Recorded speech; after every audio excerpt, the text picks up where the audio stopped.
बिस्मिल्लाहिर्रहमानिर्रहीम। अस्सलाम वालेकुम students, my name is Abdurrahman and I am your biology teacher. Students, आज जो टॉपिक हम डिस्कस करने जा रहे हैं that is about the insectivorous mode of nutrition in plants. पौधे हशरात को किस तरह से खाते हैं। इससे पहले हम ये देख चुके हैं कि पौधे ऑटोट्रॉफिक मोड ऑफ न्यूट्रिशन के अलावा हेटरोट्रॉफिक मोड ऑफ न्यूट्रिशन अपना सकते हैं। तो यहाँ पे हम ये देखेंगे कि पौधे जिंदा जानदारों को किस तरह से शिकार करके खाते हैं। इसी वजह से these plants can also be referred to as carnivorous plants. Okay, तो डिटेल्स देखते हैं बोर्ड पे।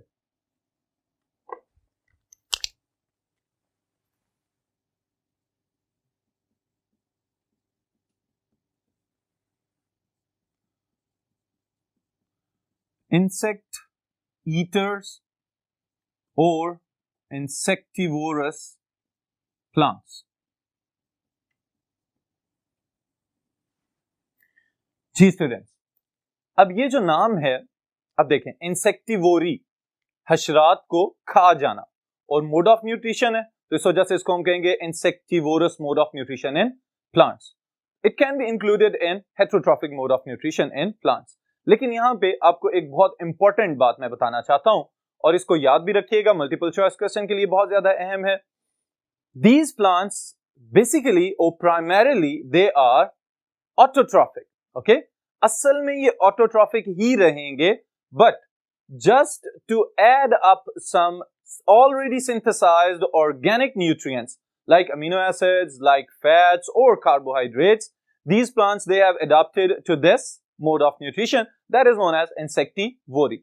यानी कि पौधे असल में ऑटोट्रॉफिक ही रहेंगे, फोटोसिंथेसिस करने की सलाहियत इनके पास मौजूद है, लेकिन कुछ बनी बनाई खुराक को हासिल करने के लिए इन्होंने अपने आप को अडॉप्ट कर लिया है, इस तरह से अपने आप को ढाल लिया है इस तरह के एनवायरनमेंट में कि अब ये हशरात को खाते हैं, उसमें से अपने काम की चीजें निकाल लेते हैं और बाकी डेड बॉडीज को डिस्कार्ड कर देते हैं, फेंक दिया जाता है उनको। ऑलराइट, इसके लिए जो सबसे पहला हमारे पास लिविंग ऑर्गेनिज्म है that is pitcher plant. Alright students, अब पिचर, इसके नाम से आपको कुछ याद आना चाहिए, पिचर प्लांट। इस तरह का पौधा जो देखने में सुराही नुमा नजर आता है, ऑलराइट, यानी सुराहीदार पौधे। अब स्टूडेंट्स, असल में ये जो पिक्चर की टर्म हम यूज कर रहे हैं, this is actually an adaptation of the modified leaf. Okay, इस पौधे के जो पत्ते हैं उन्होंने अपने आप को थोड़ा सा तब्दील कर लिया है, और उनके तब्दील होने की वजह से इनकी शक्ल पिक्चर की तरह की नजर आना शुरू हो गई है। ऑलराइट, अब इसके पास कुछ खास किस्म की एडाप्टेशंस अल्लाह ताला ने दे दी हैं, और उन एडाप्टेशंस की वजह से ये पौधा इस काबिल है कि ये चलते फिरते हशरात को और उड़ती हुई मक्खियों को और बीटल्स को पकड़ लेता है, और वो फिर बाद में इसके अंदर गिर जाते हैं और फिर ये उसमें से काम की चीजों को जज़ब कर लेता है। ऑलराइट, तो वो एडाप्टेशंस कौन कौन सी हैं, इनको मैं यहां पे पहले एनलिस्ट कर रहा हूं। सबसे पहली चीज जो बहुत ज्यादा जरूरी है that is the colour of this plant. Alright, अब वो पौधा जिसका सबसे पहले जिक्र किया गया है आपकी बुक के अंदर, इसका नाम है सेरेसिनिया पिप्यूरिया। ऑलराइट, इसको मैं यहां पे लिख भी देता हूं।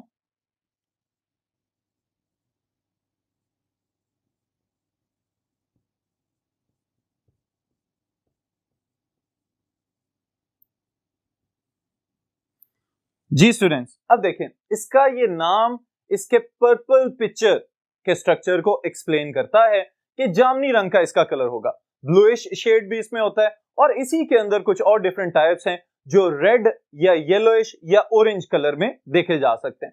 असल में ये सब के सब लीव्स हैं, पत्ते हैं जो अपने आप को मॉडिफाई कर चुके हैं इस पिक्चर शेप्ड स्ट्रक्चर के अंदर। ऑलराइट, अब सबसे पहली खसूसियत हो गई कलर, जिसकी वजह से हशरात इनकी तरफ अट्रैक्ट होते हैं और इनकी तरफ उड़ते हुए चले आते हैं। दूसरे नंबर पे इनके पास जो एक और खसूसियत है that is their nectar. Alright, वो जूस जिसको जज़ब करने के लिए या खुराक के तौर पे इस्तेमाल करने के लिए हशरात फूलों की तरफ जाते हैं, उसको स्टूडेंट्स हम कहते हैं nectar. Alright, the floral juice that is absorbed और taken in by insects as their food. Okay, अब नेक्टर जो है ये भी एक लालच है हशरात को इस पौधे से। अब क्या होगा, इस इन दो चीजों को, ये तो हो गए कैप्चरिंग टैक्टिक्स के उनको अपनी तरफ खींचने वाले, उसके बाद इस लीफ के अंदर वो कौन सी खसूसियात हैं कि जिसकी वजह से जो भी कीड़ा एक मर्तबा अंदर आ जाए वो दोबारा बाहर जाने के काबिल नहीं रहता। तो उसके लिए स्टूडेंट्स जो पहली स्ट्रक्चरल एडाप्टेशन इनके अंदर मौजूद है that are the hood. Hood क्या चीज है? इस पिक्चर के ऊपर जो ढकना हमें नजर आ रहा है that is known as the hood of the leaf और hood of the picture. Alright, फिर इस हुड के साथ स्टिफ हेयर्स मौजूद होते हैं। ऑलराइट, स्टिफ हेयर्स सख्त किस्म के बाल नुमा स्ट्रक्चर। ऑलराइट, अब क्या होगा, इसमें एक बड़ी कमाल की बात है और वो ये है कि हुड के ऊपर जो हेयर लाइक स्ट्रक्चर्स हैं उनके पॉइंटेड एंड्स नीचे की तरफ को चले जाते हैं, यानी यूं नीचे की तरफ को वो मुड़े हुए नजर आते हैं। अब क्या होगा कि अगर कोई भी कीड़ा मकोड़ा यहां पे इस लीफ के साथ आके या हुड के साथ आके अटैच होने की कोशिश करता है इन्वर्टेड पोजीशन में, तो ये हेयर्स इस चीज को डिस्करेज करते हैं कि ये कीड़ा यहां पे चिपकने के बजाय फौरन इसके पिक्चर के अंदर गिर जाना चाहिए। ऑलराइट, और यही चीज इसकी एडाप्टेशन बन गई, इसी में ये पौधा अक्सर कामयाब भी हो जाता है। Then is the slippery lips. जी स्टूडेंट्स, अब ये स्लिपरी लिप्स से क्या मुराद है? एक तो हो गया ऊपर वाला हुड ढकना जिसकी हमने बात की है, उसके बाद जो नीचे वाला पिक्चर है जो असल में वो सुराही नुमा स्ट्रक्चर बना हुआ है, उसके जो किनारे ऊपर की तरफ को उभरे हुए हैं वो मुड़े होते हैं और वो वैक्सी होते हैं, ताकि जैसे ही कोई कीड़ा उसके ऊपर आए तो वो अपनी पकड़ जो टांगों को वो अटैच कर रहा है उस पत्ते के साथ वो मजबूती से वहीं पे टिका हुआ ना रहे, बल्कि स्लिप होके किसी ना किसी सूरत में अंदर जा गिरे। इस वजह से इनको हम कहते हैं these are the slippery lips. Then are the waxy walls. Alright, इस पिक्चर के अंदरूनी हिस्से की जो दीवारें हैं उनके ऊपर वैक्स की एक लेयर है कि अगर वो भटका हुआ कीड़ा अंदर गिर चुका है तो अब वो कभी भी दोबारा उस दीवार से आराम से क्लाइंब करके ऊपर नहीं आ सकता और वो वहीं पे फिसलता रहेगा, एट द एंड उसकी डेथ हो जाएगी। Okay, then is sticky liquid in some pictures as well as water with decomposing bacteria। Alright students, अब देखें ये दो चीजें मैंने यहां पे मेंशन की हैं।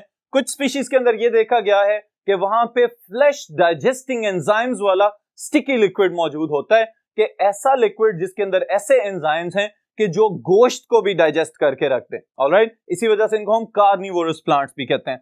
और दूसरी तरफ ये है, जैसे हमने ये जिस स्पीशीज की बात की है यहाँ पे, इसी स्पीशीज के पौधे के अंदर सिर्फ पानी मौजूद होता है और उस पानी के अंदर ऐसे बैक्टीरिया मौजूद होते हैं कि जो इस इंसेक्ट के सारे बॉडी पार्ट्स को आहिस्ता आहिस्ता डाइजेस्ट करेंगे, पौधा अपने काम की चीजें एब्जॉर्ब कर लेगा और बाकी जो वेस्ट प्रोडक्ट्स बचेंगे उनको बाहर निकाल दिया जाएगा। ऑलराइट स्टूडेंट्स, अब ये सिर्फ यहीं पे नहीं बल्कि मैं चाह रहा हूं कि मैं आपको थोड़ा सा और डिटेल में इसको दिखा दूं कि ये मैकेनिज्म चलता किस तरह से। ओके, अब देखें स्टूडेंट्स, यहां पे ये आपको प्लांट नजर आ रहा है जिसका हम जिक्र कर रहे हैं, पिक्चर प्लांट। ओके, अब इस पिक्चर प्लांट के ऊपर ये मक्खी फ्लाई उड़ती हुई कहीं से बेचारी आ गई है। अब जैसे ये इसके लिप्स के ऊपर आके बैठेगी तो ऑब्वियसली इसका नेक्टर, वो जो इसके अंदर वाटर है, वो मक्खी ये समझ रही है कि शायद ये नेक्टर है और इसको मैं यहां से हासिल करूंगी और खुराक के तौर पे इस्तेमाल कर लूंगी। ओके, फिर उसके बाद एक और बड़ी अहम बात है कि कुछ स्पीशीज ऐसी भी हैं कि जिनके पास पॉइजनस नेक्टर होता है इनसाइड द हुड। अब क्या होगा, ये मक्खी जैसे ही हुड के साथ अटैच होने की कोशिश कर रही है, वहां पे दो रुकावटों का सामना करना पड़ेगा, और वो क्या है? The first one are the stiff hair like structures and the second one are the poisonous nectar. Okay, आप यूं समझें कि that poisonous nectar it will drug down that insect. अब क्या होगा कि जैसे ही ये नेक्टर, जो पॉइजनस नेक्टर जिसको हम कह रहे हैं, उसकी वजह से ये मक्खी अपने हवास खो बैठेगी और बेहोश होके उस पानी के अंदर गिर जाएगी। अब जैसे ही पानी के अंदर गिरेगी फ्लड में, तो अगेन कोशिश तो उसकी यही है कि शायद मैं बच सकूं और बाहर निकल जाऊं। यहां पे एक एडाप्टेशन अभी मैंने आपको बताई थी कि जो वॉल्स हैं इस पिक्चर की, दे आर आल्सो वैक्सी, तो वैक्स होने की वजह से दे आर स्लिपरी। अब ये जितनी मर्जी कोशिश कर ले, ये वापस ऊपर नहीं आ सकती और आखिरकार थक हार के टूट जाएगी, थक जाएगी और फिर उसके बाद एंजाइम्स अपना काम करना शुरू कर देंगे। साथ ही साथ जो डीकंपोजिंग बैक्टीरिया यहाँ पे मौजूद हैं वो बैक्टीरिया भी डाइजेशन के अमल को तेज कर देंगे। इसकी वजह से स्टूडेंट्स, अब आपके जहन में ये सवाल आना चाहिए था कि अगर प्लांट्स पहले से ही ऑटोट्रॉफिक हैं तो इनको ये काम करने की जरूरत क्या है। ऑलराइट, तो अब देखें, एक बड़ी आसान सी मिसाल लेते हैं हम कि पौधा फोटोसिंथेसिस तो कर रहा है, अपना नॉर्मल काम कर रहा है, लेकिन उसके बाद अगर पौधा खुद से प्रोटीन्स तैयार करे और फिर उसकी ग्रोथ हो, this is the case one. और दूसरा केस ये है कि अगर उस पौधे को बनी बनाई प्रोटीन्स या उसके प्रिकर्सर मॉलिक्यूल्स अमीनो एसिड्स की फॉर्म में मिल जाएं तो क्या होगा, ये पौधा तैयार शुदा खुराक से कई गुना बेहतर और ज्यादा ग्रोथ शो कर सकेगा। ऑलराइट स्टूडेंट्स, तो ये एक इंपॉर्टेंट बात है कि why these plants they have started the carnivory. और कार्निवोरी के साथ मैं आपको एक और बात बताता चलूं कि समटाइम्स ये भी देखा गया है कि these picture plants they can even engulf and digest bigger mammals like mice। चूहे वगैरह जो हैं वो भी अगर इसके अंदर गिर जाएं तो आखिरकार वो भी थक जाते हैं, और जब वो थक जाएंगे तो ये पौधे उस जानदार को जो देखने में प्लांट की निस्बत बहुत ज्यादा मोटाइल और एनर्जेटिक नजर आता है, वो भी जब इसमें डूब जाएगा तो आखिरकार उसकी भी डेथ हो जाएगी और उसको भी डाइजेस्ट कर लिया जाएगा, जो कि बहुत बड़ा जखीरा है इस पौधे के लिए for the proteins and amino acids. All right, students. तो ये थी पहली हमारी मिसाल for the insectivorous plants. These are pitcher plants. Okay. Then we are moving to the second one, that is Venus flytrap.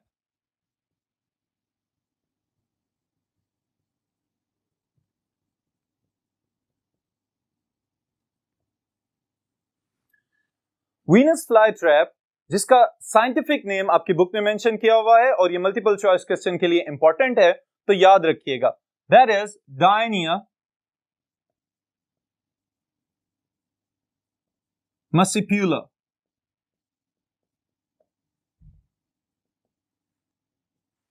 Ji students, अब देखें, इसका नाम ही इसकी पहचान है, फ्लाई ट्रैप। ओके, अब फ्लाई ट्रैप से क्या मुराद है कि ये किसी ना किसी सूरत में मक्खियों को और दूसरे हशरात को जकड़ लेता है, पकड़ लेता है, और यही इसकी खसूसियत है। ऑलराइट, तो यहां पे भी स्टूडेंट सबसे पहले हम बात करते हैं इसके स्ट्रक्चर की। जो एडाप्टेशंस इसको अल्लाह ताला ने दी हैं, पहले हम उनको एनलिस्ट कर लेते हैं कि how this plant is behaving as a successful fly trap. Okay, अब स्टूडेंट जो सबसे पहली बात मैं यहां पे मेंशन कर रहा हूं, ये बहुत ज्यादा इंपॉर्टेंट है कि it has थिग्मोट्रोपिक receptor.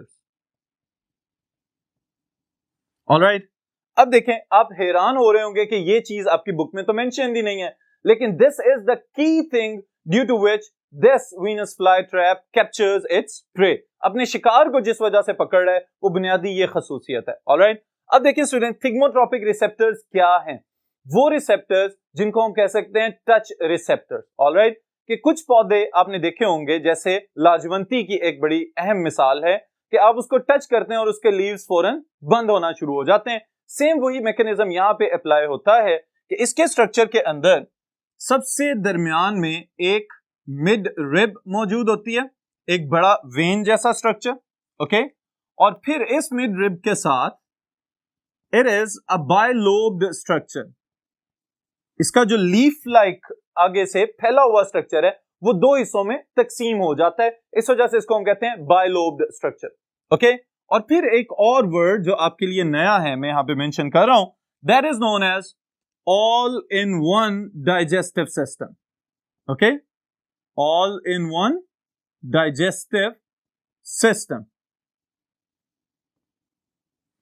Ji students, अब आपके ज़हन में ये सवाल आ रहा होगा कि all in one digestive system से क्या मुराद है कि इसके अंदर तमाम के तमाम डाइजेशन के स्टेप्स एक ही जगह पे मुकम्मल कर लिए जाते हैं। मिसाल के तौर पे अगर हम अपने डाइजेस्टिव सिस्टम की बात करें तो we have different parts and every part is performing its own specific function. लेकिन यहां पे ऐसा नहीं है, वही सिंपल सा लीफ लाइक स्ट्रक्चर है और उसके ऊपर ही इंसेक्ट को स्क्वीज किया जाएगा, क्रश किया जाएगा और उसके बाद उसको डाइजेस्ट कर लिया जाएगा, फिर उसमें से निकलने वाले न्यूट्रिएंट्स को एब्जॉर्ब कर लिया जाएगा। तो चूंकि सब काम एक ही जगह पे मुकम्मल हो रहे हैं तो इस वजह से हमने इसको कहा है all in one digestive system.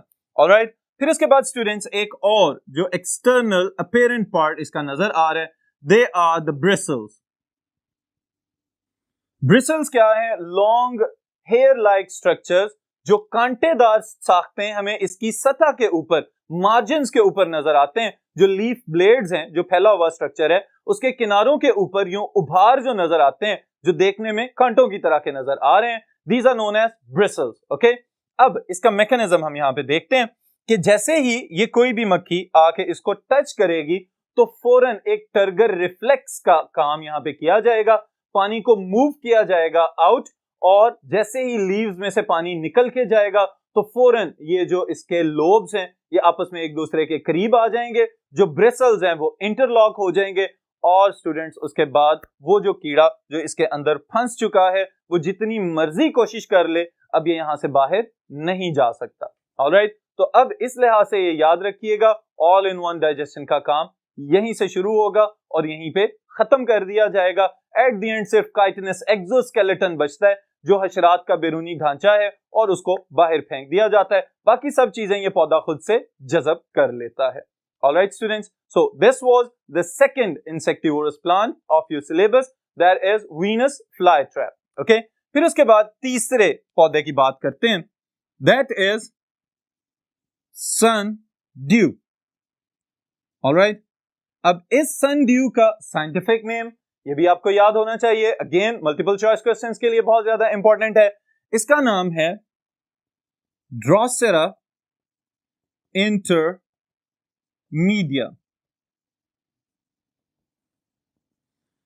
Ji student, अब देखें ये जो पौधा जिसकी हम बात करने लगे हैं, इसके अंदर भी कुछ एडाप्टेशंस हैं जिसकी वजह से ये इस काबिल है कि हशरात को कैप्चर कर सके। कौन कौन सी एडाप्टेशंस हैं? The one and the most important one is long stalk-like tentacles or sticky glands at apex of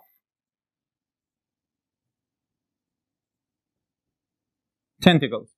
जी, अब देखिए स्टूडेंट्स, ये दो खसूसियात हैं इस पौधे की। बिल्कुल सिंपल सा पौधा है देखने में, लेकिन उसके साथ ही साथ एक बहुत बड़ा डिस्गाइज है, बहुत बड़ा धोखा है उन हशरात के लिए जो बेचारे इसको देख के इसकी तरफ आ जाते हैं।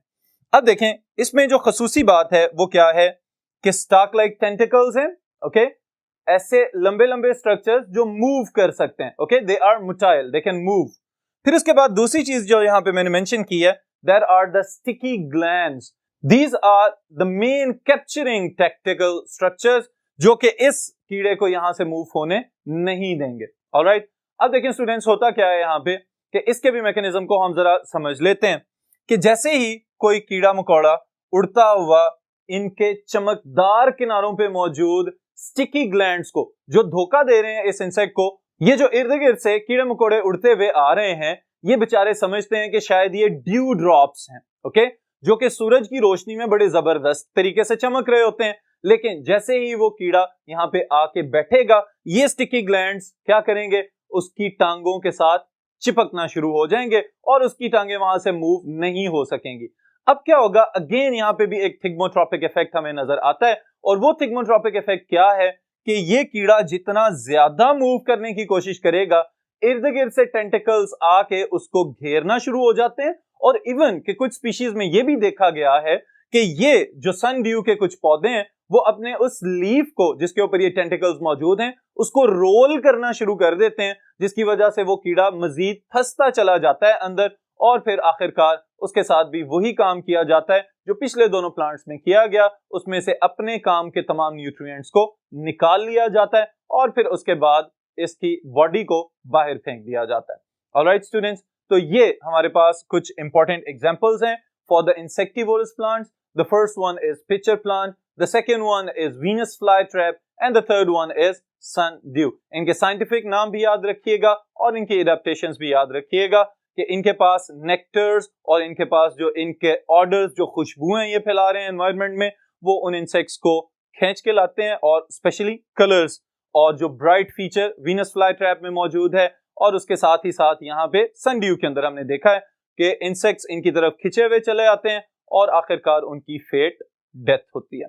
Alright students, so these are some techniques, these are some strategies by which the insectivorous plants they capture insects. Alright, then next inshallah ta'ala session में हम discuss करेंगे nutrition and animals. Bismillahirrahmanirrahim. Assalamu alaikum students, my name is Abdurrahman and I am your biology teacher.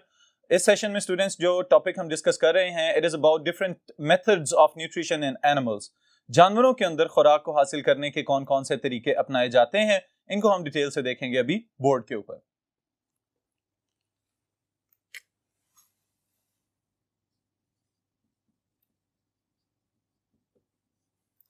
So the topic is methods of nutrition in animals. जी students, previous sessions में हम ये बात करके आए हैं कि प्लांट्स किस तरह से खुराक हासिल करते हैं.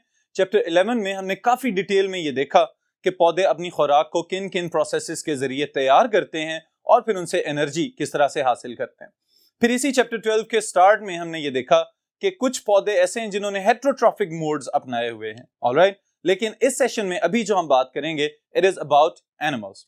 तो एनिमल्स के लिहाज से स्टूडेंट्स एक अहम बात जो सबसे पहले हमारे ज़हन में आनी चाहिए वो ये है कि we are complex living organisms with specialized digestive systems. Okay, अब प्लांट्स के अंदर हमने ये देखा कि वहां पे वेस्कुलर टिश्यूज तो मौजूद हैं, जाइलम भी मौजूद है, फ्लोएम भी मौजूद है, लेकिन पौधों के पास कोई भी डाइजेस्टिव सिस्टम मौजूद नहीं होता, जिसकी वजह से वो सिंपल डिफ्यूजन से काम चला रहे होते हैं. जो न्यूट्रिएंट्स उनको जिनकी जरूरत होती है वो भी डायरेक्टली एब्जॉर्ब कर रहे होते हैं और वेस्ट प्रोडक्ट्स को भी इसी तरह सिंपल प्रोसेसेस के जरिए बॉडी से बाहर निकाल रहे होते हैं. लेकिन animals they are complex. Okay, तो इसके लिहाज से हम अगर गौर करें अपनी बॉडीज के ऊपर या हमारे इर्द गिर्द जो दूसरी स्पीशीज के लिविंग ऑर्गेनिजम्स मौजूद हैं उनके ऊपर, तो देखें हर सेल को खुराक की जरूरत तो है. अब ये खुराक हमें डायरेक्टली उस एक एक सेल तक पहुंचानी है. ऑलराइट, अब ये पॉसिबल नहीं है कि मेरे ब्रेन के सेल्स डायरेक्टली जहां से फूड इनटेक किया जा रहा है वहां पे ट्रेवल करें और फिर उसके बाद अपनी खुराक पकड़ें और वापस आ जाएं. ऐसे तो हमारी सारी बॉडी की ऑर्गेनाइजेशन खराब हो जाएगी.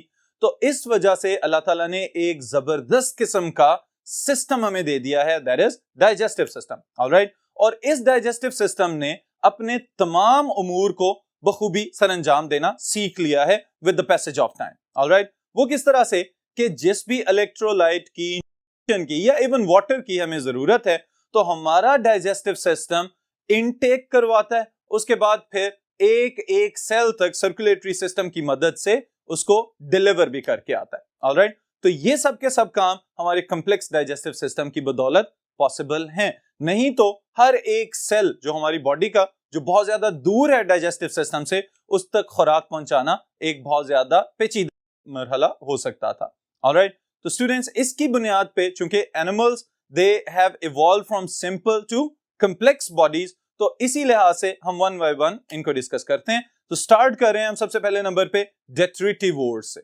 Alright, so the first type of living organisms according to their mode of nutrition, they are detritivores. जी स्टूडेंट्स, अब सबसे पहले तो इस टर्म को समझ लें. ये लफ्ज detritivores निकला है detritus से. Alright, now what is detritus? ये जो जानदार हमारे इर्द गिर्द, खास तौर पे मैं पौधों की तरफ लेके जाता हूं मिसाल, कि जब खिज़ां का मौसम आता है या सर्दियों के अंदर बहुत सारे दरख्त और बहुत सारे पौधे अपने पत्ते झाड़ देते हैं, उनके पत्ते गिर जाते हैं. ऑलराइट, अब वो जो लीफ फॉल सीजन है या पतझड़ का मौसम है, उसमें पत्ते जो जमीन के ऊपर गिर रहे हैं वो थोड़े अरसे के बाद जमीन का हिस्सा बन जाते हैं और उनको जमीन का हिस्सा बनाने में डीकंपोजर्स का एक अपना रोल है. लेकिन उसके साथ ही साथ detritivores they are also playing their own significant role in recycling. Alright, तो इसको डिफाइन करते हैं. Those animals, क्योंकि एनिमल न्यूट्रिशन की बात कर रहे हैं तो स्पेसिफाई कर रहे हैं, which feed on debris of decomposing leaf litter, जो गले सड़े पत्ते हैं, or dead plants and animals. All right, students, this is detritus. यानी कि गलते सड़ते हुए पत्ते, पौधे या एनिमल्स की डेड बॉडीज जब वो सॉइल के अंदर डिकम्पोज हो रही हैं तो डेट्रिटिवोर्स वो एनिमल्स हैं जो इनको मजीद डिकम्पोज करने में हेल्पफुल होंगे और फिर उसमें से न्यूट्रिएंट्स निकाल के खुद भी अपनी खुराक की जरूरियात को पूरा करेंगे और नेचुरल साइकिल्स को मुकम्मल करने में भी हेल्पफुल हो सकते हैं। तो बेस्ट एग्जांपल इस लिहाज से स्टूडेंट्स हमारे पास मौजूद है, दैट इज अर्थवर्म।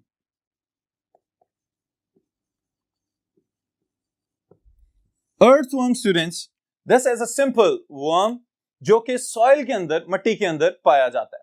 अब यहां पे मैं एक बड़ी अहम बात आपको बताना चाहता हूं कि हमें पता ही नहीं चलता और हमारे इर्द गिर्द जमीन की सरफेस के बिल्कुल नीचे अर्थवर्म्स एक कुदरती हल का काम कर रहे होते हैं। और हमें इनकी मौजूदगी का कैसे पता चलेगा कि अगर आप सुबह सवेरे उठें और आपको आपके लॉन के अंदर या किसी भी खुली जगह के अंदर, इवन के खेतों के अंदर भी छोटे छोटे पैलेट्स, बॉल लाइक स्ट्रक्चर्स की ढेरियां लगी हुई फील हो, तो आप समझ जाएं कि सारी रात यहाँ पे अर्थवर्म्स जो हैं वो कुदरती तौर पे हल चलाते रहे हैं और वो क्या करते हैं, नीचे वाली सॉइल को उठा के ऊपर ले आते हैं और वो जो उसके अंदर डेड डिकेइंग ऑर्गेनिक मैटर है उसको अपनी खुराक के तौर पे इस्तेमाल कर रहे होते हैं, लेकिन साथ ही साथ कुछ ऐसे न्यूट्रिएंट्स जो लॉक हो चुके हैं सॉइल के अंदर उसको प्लांट्स के लिए अवेलेबल बना देंगे। ऑलराइट स्टूडेंट्स, तो ये वाली चीज यहाँ पे अहमियत जाहिर कर रही है डेट्रिटिवोर्स की कि ना सिर्फ वो अपने इस खुराक हासिल करने के तरीके से खुद फायदा उठा रहे हैं बल्कि साथ ही साथ दूसरे प्लांट्स और दूसरे एनिमल्स को भी फायदा पहुंचा रहे हैं। ऑलराइट, इस वजह से मैं यहां पे एक टर्म लिख रहा हूं, हेल्प अर्थवर्म्स की बात कर रहे हैं, the ecosystem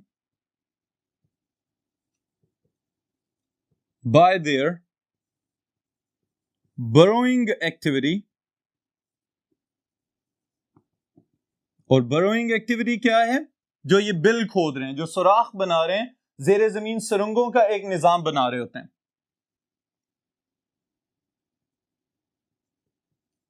help the ecosystem by their burrowing activity in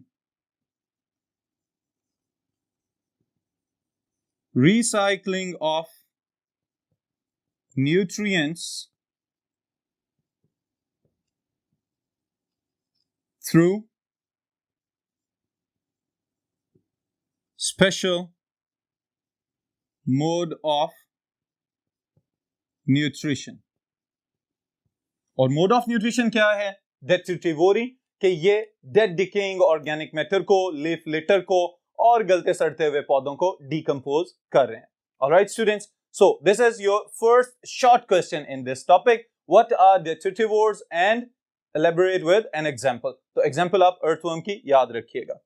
then उसके बाद स्टूडेंट्स जो नेक्स्ट क्लासिफिकेशन हमारे पास आ रही है, हम कम्प्लेक्स एनिमल्स की बात करते हैं, तो हमें पता चलता है कि जैसे जैसे जानवरों की डाइवर्सिटी बढ़ती चली जाएगी, इनके अंदर खुराक हासिल करने के तरीके भी और ज्यादा डाइवर्स होते चले जाएंगे। So I am gonna classify these animals into 3 major classes. Okay, सबसे पहले नंबर पे हम कहते हैं mode of nutrition in consumers। Alright, तो आपको याद रखने में आसानी हो जाएगी। कंज्यूमर्स कौन है, वो हेटेरोट्रॉफ्स जो अपनी खुराक किसी ना किसी सूरत में प्रोड्यूसर्स से हासिल कर रहे हैं, और producers they are always plants. Okay, फिर उसके बाद इनको डिवाइड कर लेते हैं 3 मुख्तलिफ हिस्सों में। The first one are herbivores, the second group is carnivores, and the third group is omnivores। Alright students, अब ये तीनों ग्रुप्स जो हैं किन किन एडेप्टेशंस की वजह से एक दूसरे से मुख्तलिफ हैं, इनको हम 1 by 1 देख लेते हैं। शॉर्ट क्वेश्चन के लिए भी अहम है और 4 नंबर का लॉन्ग क्वेश्चन का पार्ट भी इसमें आ सकता है. The first group are herbivores. जी स्टूडेंट्स, तो टर्म सबसे पहले कि ये लफ्ज कहां से निकला है. This word has been derived from herbs. Alright, और हर्ब्स क्या है? जड़ी बूटियां. यानी कि वो जानदार जो मुख्तलिफ इकसाम का सब्जा खा के अपनी खुराक की जरूरियात को पूरा करते हैं, they are known as herbivores. इनको हम क्या कहेंगे? Herbivores. That's great. Okay, now define करते हैं इसको. Those animals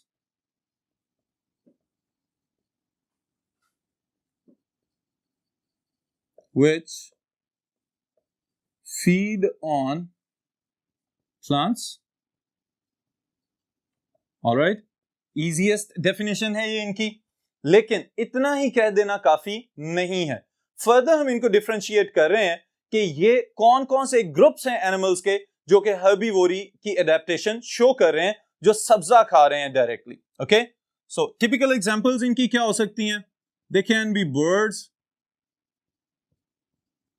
reptiles and mammals. Alright, फिर जो दो बड़े ग्रुप हमने देखे हैं जो ऑब्जर्व कर सकते हैं हम अपने इर्द गिर्द अपनी डेली लाइफ के अंदर. The first one are, they are known as rodents. और rodents कौन होते हैं students? These are primarily, mode of nutrition की बात करें तो these are herbivores. लेकिन इन हर्बीवोर्स की पहचान क्या है कि दो बड़े इंसाइजर्स जो सामने वाले दांत होते हैं, इंसिजर्स इनको हम कहते हैं बेसिकली. ऑलराइट, अब ये जो दो सामने वाले बड़े दांत हों और नॉर्मल टीथ साइज से ज्यादा बड़े नजर आ रहे हों, this is the significant feature of rodents. Alright, इनमें किन किन एनिमल्स को शामिल कर सकते हैं हम? रैट्स, माइस, स्क्विरल्स, गुलहरियां, और रैबिट्स, खरगोश.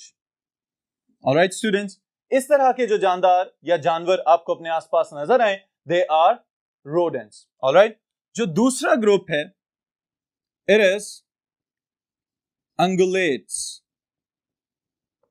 और इनको अंग्लीग्रेड्स भी कहा जाता है. ओके, अंगुलेट्स और अंग्लीग्रेड्स. अब ये क्या है? इसके लिए पहले मैं यहां पे एक टर्म लिख देता हूं. They are known as hoofed mammals. Alright, इन hoofed mammals में कौन कौन शामिल है? Deer, sheep, cows, horses, etc.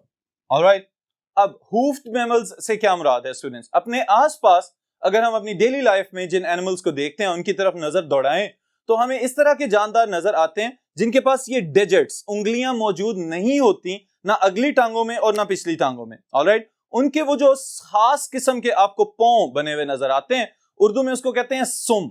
Alright, वो जो सुम वाले जानदार या जानवर हमारे इर्द गिर्द मौजूद हैं, जिसमें घोड़े और बकरियां और गाय भैंसे वगैरह शामिल हैं, इनके ये जो मखसूस किस्म के पांव का स्ट्रक्चर है, जिस भी एनिमल में आपको ये नजर आए, दे आर hoofed एनिमल्स. और यहां पे हम चूंकि मैमल्स की बात कर रहे हैं तो इस ग्रुप का नाम हमने रख दिया है अंगुलेट्स. और अब इनकी वो एडाप्टेशन कि जिसकी वजह से ये पौधों को ज्यादा बेहतर तरीके से खा सकते हैं, ब्राउजिंग और ग्रेजिंग वगैरह कर सकते हैं, जमीन से चरना या वैसे चारे को खा जाना काट के, इसके लिए हम ये दो टर्म्स यूज करते हैं, ब्राउजिंग और ग्रेजिंग. ऑलराइट, तो वो कौन सी खसूसियात हैं? That is present in their jaws. उनके जबड़े के अंदर एक मखसूस किस्म की तब्दीली मौजूद है कुदरती तौर पे, और वो तब्दीली क्या है इसको हम देखते हैं यहां पे. दे हैव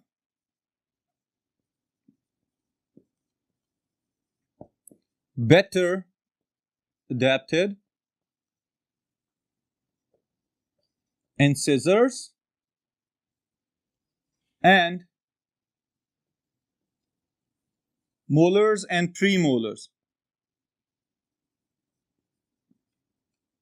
और मोलर्स और प्रीमोलर्स की एक खसूसियत है,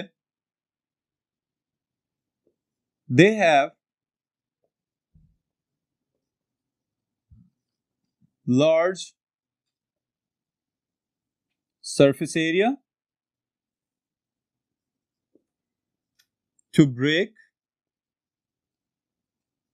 and crush plants. Alright students, तो ये खसूसियत इन जानदारों के अंदर मौजूद है और इसके साथ एक बड़ी famous statement multiple choice question के लिए मैं यहां पे लिख रहा हूं, इसको नोट भी कर लीजिएगा और बुक्स में हाईलाइट भी कर लीजिएगा जरूर. And this statement is canines are absent in herbivores. Alright students, इन जानवरों के अंदर कैनाइंस मौजूद नहीं है. कैनाइंस कौन से? ये जो नुकीले दांत होते हैं जबड़े के अंदर. चूंकि ये हर्बीवोर्स हैं, इन्होंने गोश्त का चीर फाड़ नहीं करना, तो इस वजह से इनको कैनाइंस की जरूरत नहीं है. अगर इनका मुंह ओपन करके देखा जाए तो कैनाइंस वाली जगह पे ओपन स्पेस मौजूद होती है और वहां पे ये वाले नोकदार दांत आपको नजर नहीं आएंगे. Alright, this is adaptation for herbivores. Alright students, तो ये है कुछ general features about the herbivores. The next group is carnivores.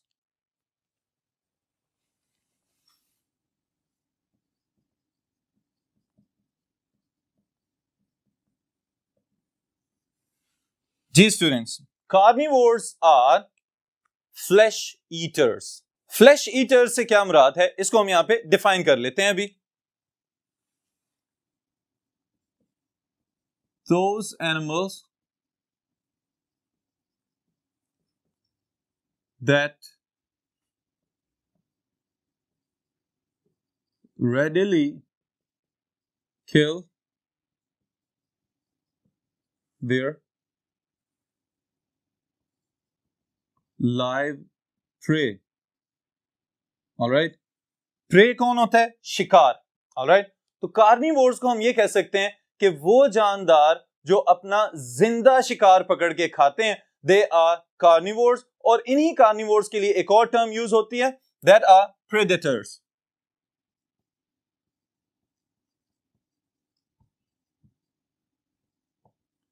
और इसी की मुनासबत से दूसरी term pray.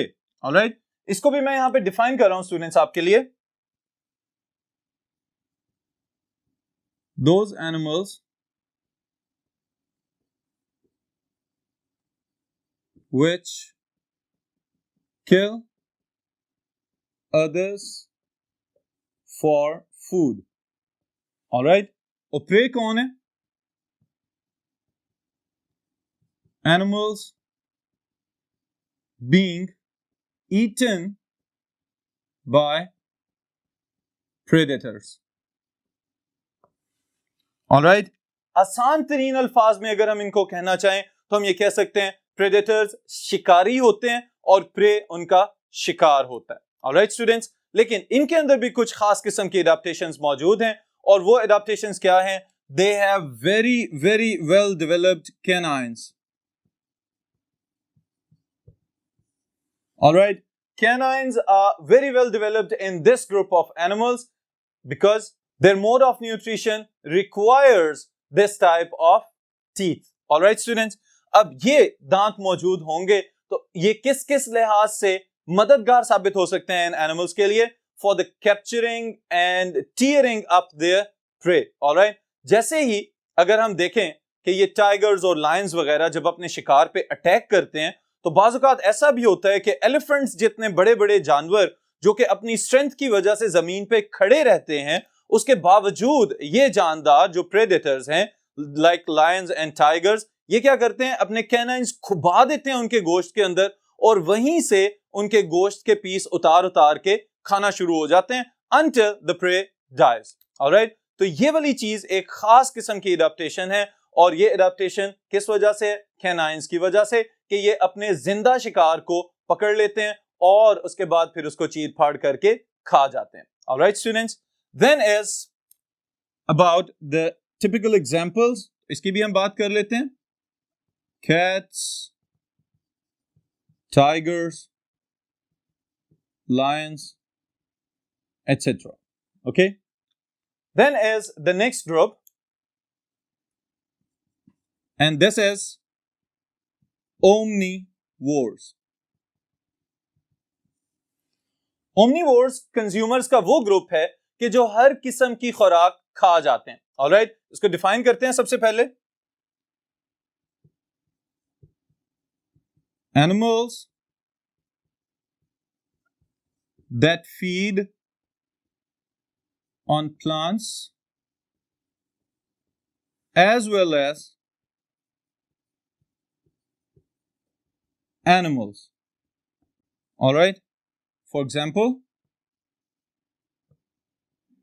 crow,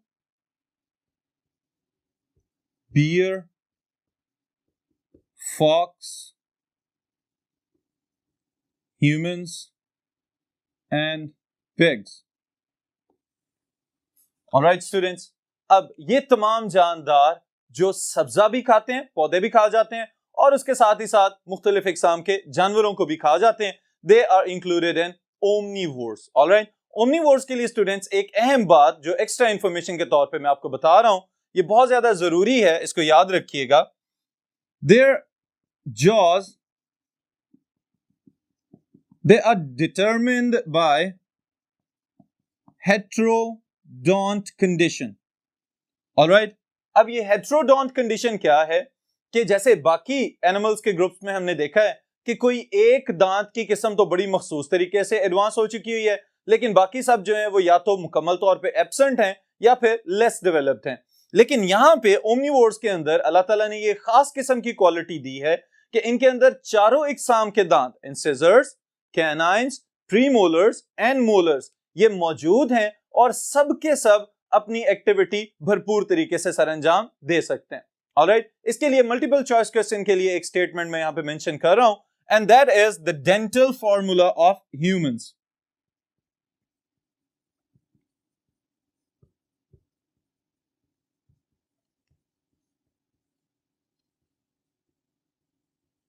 This is 2, 1, 2, 3. Ji students, अब ये जो हमने यहाँ पे एक फिगर मेंशन कर दिया है, इसको समझ लें कि ये है क्या चीज.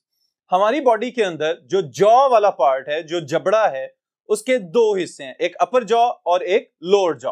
ओके, अब इस जबड़े के अंदर ये जो हमें फॉर्मूला दिया जा रहा है, ये हमें हमारे दांतों की तादाद बता रहा है. ऑलराइट, सबसे पहले नंबर पे 2 pairs of incisors, then 1 pair of canines, then 2 pairs of premolars and 3 pairs of molars. Alright students, अब देखें, अगर एक जबड़े के अंदर इसकी तादाद को हम कैलकुलेट करें, अगर 2 पेयर्स हैं तो इसका मतलब ये टोटल कितने दांत हैं? 4. ओके, फिर इसी तरह अगर एक पेयर है कैनाइन्स का तो टोटल कितने कैनाइन्स हैं? 2. ओके, फिर दूसरी तरफ चलें, प्रीमोलर्स के 2 पेयर्स हैं तो टोटल कितने हुए? 4. और इसी तरह मोलर्स के 3 पेयर्स हैं तो टोटल कितने दांत हैं? ये 6. ओके, अब जरा इनको ऐड कर लें. 6 जमा 4 10, प्लस 2 12, प्लस 4 16. इसका मतलब एक जबड़े में 16 दांत हैं. ओके, फॉर एग्जांपल अगर हम अपर जॉ की बात कर रहे हैं तो इसके अंदर 16 दांत हैं और 16 ही दांत निचले जबड़े में भी मौजूद होंगे, तो टोटल हमारे जॉ के अंदर 32 टीथ मौजूद होते हैं. 32 दांत मौजूद हैं जो कि अपनी एक्टिविटी को जबरदस्त तरीके से परफॉर्म कर सकते हैं और हर किस्म की खुराक को आराम से चबा के, चीर फाड़ करके या उसको क्रश करके खाने के काबिल बनाते हैं. Alright students, so this is about the dental formula of humans. फिर इसके बाद स्टूडेंट्स अगर आगे चलें हम, तो एक बहुत इंपॉर्टेंट शॉर्ट क्वेश्चन है जो मैं आपको नोट करवाना चाहता हूं. यहाँ पे अक्सर बोर्ड के एग्जाम में ये रिपीट होता है और स्टूडेंट्स को आइडिया ही नहीं हो रहा होता कि इसको हमने एक्सप्लेन किस तरह से करना है. Okay, and that is what do you know about holozoic nutrition. Okay, तो इसको मैं डिफाइन कर रहा हूं और फिर उसके बाद एक्सप्लेन करता हूं.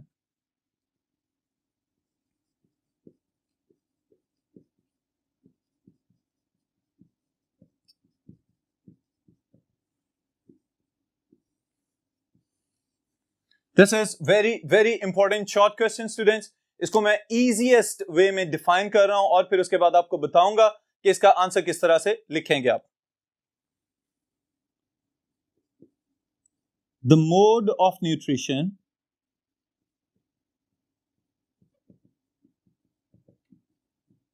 in which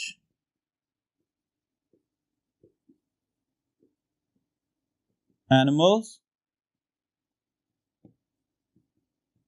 take in their food through mouth.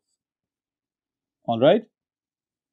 अब देखें जी, ये खुराक जो जानदार मुंह के जरिए अपने डाइजेस्टिव सिस्टम में दाखिल कर रहे हैं, उन तमाम जानदारों में जो मोड ऑफ न्यूट्रिशन पाया जाता है, that is holozoic nutrition. Okay, इसको हम कहेंगे होलोजोइक न्यूट्रिशन. लेकिन सिर्फ यहीं पे काम खत्म नहीं हो जाता, बल्कि the holozoic nutrition is further differentiated into different steps. Okay, और इन स्टेप्स को मैं यहां पे लिख रहा हूं. The first one is ingestion. Alright, ingestion से क्या मुराद है? खुराक को निगलना. Okay, either it is solid और इट इज लिक्विड. खुराक को निगल लेना, this process is known as ingestion. Ingestion के बाद the second step is digestion. Alright, now what is digestion? खुराक को हजम कर देना. और हजम करने से क्या मुराद है? टीथ की एक्टिविटी के जरिए और एंजाइम्स की एक्टिविटी के जरिए to convert the bigger food particles to the smaller food particles that can be easily and readily absorbed by the cells through their membranes.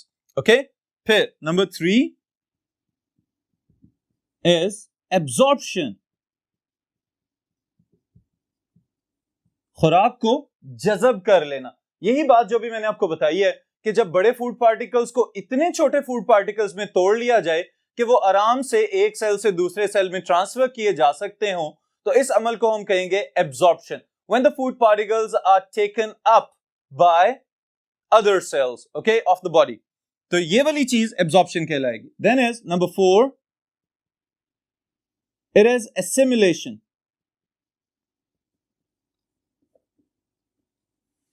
अब स्टूडेंट्स, assimilation एक complex activity है.